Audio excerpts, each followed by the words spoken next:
Neo-Tokara, a city of dazzling lights where towers scraped the clouds. Augmented reality lenses were everywhere, almost everyone wore them. They saw digital overlays, information streamed constantly, and advertisements danced in the air.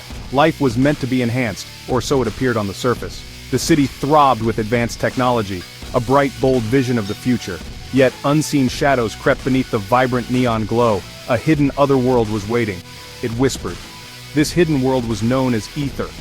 Dr. Aris Thorn, who later called himself Solus, was its creator. He was a brilliant scientist, possessing a deeply troubled soul. He first envisioned Aether as a perfect sanctuary, a safe place to store the very essence of humanity. Precious dreams could be kept safe from fading, cherished memories could be preserved forever, even fragments of the soul itself could find refuge there. Perhaps it was a digital afterlife he sought, or maybe a grand library of all human experience. Its true ultimate purpose remained shrouded in layers of mystery. But Aether grew. It became unstable, far too vast, far too powerful to control. It began to bleed into the physical reality of Neo-Tokara. These dangerous bleeds created Aether specters, monstrous, terrifying forms, twisted manifestations of raw, potent emotion, nightmarish creatures born from despair and fear. They caused widespread chaos in Neo-Tokara. People were terrified. The specters fed on this growing fear, distorting reality itself. The city's gleaming perfect surface started to show cracks. The city cried out for protectors. Unlikely heroes began to emerge. They were only teenagers, but they were different, special. They could perceive Aether even without special lenses. They could willingly enter this dangerous other dimension. They found they could fight the specters. They soon became known as the Mirrors. Each young mirror possessed a unique etheric ability, a strange power drawn directly from the Aether itself. They were Neo-Tokara's last fragile line of defense against the encroaching darkness. Kale Itsuki is one of these mirrors.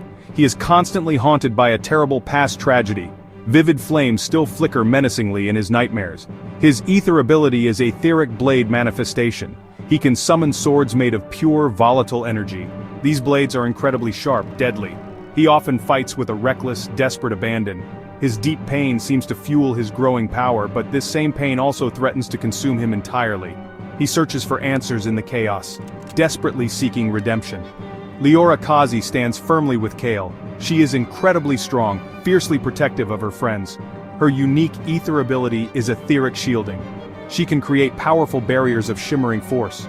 These shields protect her comrades, absorbing the violent specter attacks. Leora often acts as the group's steadfast anchor. She tries her best to keep Kale grounded, to pull him back from the edge. She carries her own heavy burdens, secrets she keeps hidden deep within her heart. Her calm exterior hides a truly fierce determination. Ray is the quiet enigma of the Mirror team. He is always observant, always watching. His Aether ability is etheric cloaking and sensory nullification. He can make himself completely invisible to sight, effectively silencing his presence. This makes him perfect for dangerous reconnaissance missions, ideal for launching stealth attacks. Ray rarely speaks about his own past. He watches, he analyzes. His allegiance to the group seems firm, but his deeper motives remain a profound mystery. He seeks something lost to him. Dr. Aris Thorn, now known only as Dr. Solus, is the original creator of Aether. He appears to guide the young mirrors, or perhaps he merely manipulates them for his own ends. His true intentions are frustratingly unclear. He provides them with vital information, gives them advanced technology to fight, but he always holds back the most crucial secrets. Is he genuinely trying to fix his broken creation? Or does he secretly harbor a much darker, more complex purpose? The mirrors must constantly decide if they can truly trust him. His knowledge is undeniably vast, so too perhaps is his capacity for deception. Season 1 throws us into the chaos. Kale, Leora, and Ray are just discovering their strange powers. They were ordinary teens only moments before. Then the Aether specters attack Neo-Tokara. Chaos explodes onto the streets. Dr. Solus appears from the shadows. He explains the nature of Aether, tells them about their new role as mirrors.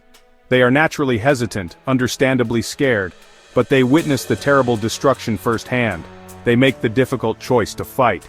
Their first battles are clumsy, desperate. Slowly, they learn to work as a unit, forming a fragile, tentative team. The Aether specters become more complex, more dangerous with each encounter. The mirrors learn they are not just random, mindless monsters. They are born from intensely strong emotions, rise from forgotten, painful memories. They are manifestations of deep trauma. The mirrors realize this terrible truth. They must delve deeper into the ether, a terrifying alien place, a constantly shifting landscape of vivid dreams and horrifying nightmares. They are forced to confront specters linked directly to their own hidden fears, their own buried pasts. Kale seizes fire. Leora faces her own devastating losses. A particularly powerful specter soon emerges. It targets a significant city landmark, or perhaps it is drawn to a critical memory shared by many citizens. This new specter is different. It is far stronger, seems more intelligent. It even appears to be controlled by an unseen hand. The mirrors begin to investigate, uncover evidence of a disturbing conspiracy. Someone is trying to weaponize ether, intentionally creating these overwhelmingly powerful specters. The stakes are suddenly raised much higher. The central mystery deepens considerably. Trust among them begins to erode. The season finale arrives with a bang. A massive, city-shaking confrontation ensues. The mirrors must face the dominant specter, and perhaps they face its shadowy human controller as well. They are forced to push their etheric abilities to their absolute limits. Sacrifices may have to be made. Shocking truths are finally revealed. Dr. Solas's true hidden agenda is strongly hinted at, or a crucial piece of Ether's mysterious origin is dramatically uncovered. The immediate battle is won, but the larger war is very far from over. A stunning cliffhanger leaves the audience breathless. Perhaps a new, even more dangerous threat appears on the horizon. Memory is a powerful central theme. Ether itself acts as a vast digital vault of memories. Good memories, bad memories, long-forgotten memories. The specters are often born from deeply traumatic memories. The mirrors must confront these painful echoes, both within the strange dimension of ether and, more importantly, within themselves. Can memories truly be trusted? Can they ever be changed once recorded?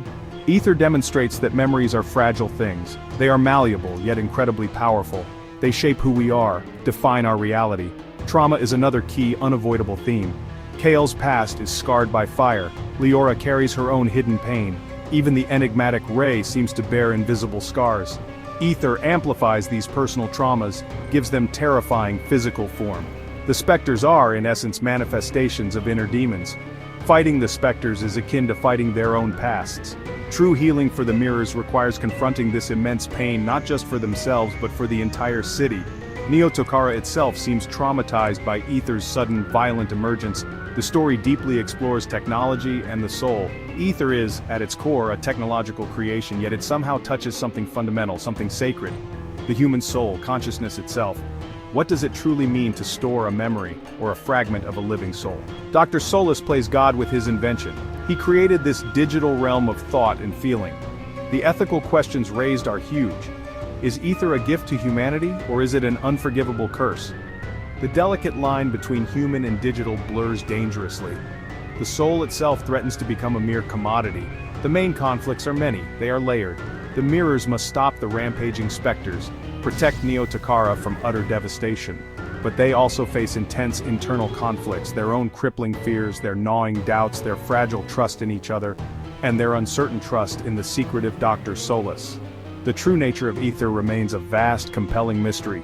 What was its original intended purpose? What is Dr. Solas's ultimate endgame plan? The future of Neo-Tokara and perhaps the fate of humanity's collective soul hangs precariously in the balance. The fight has only just begun.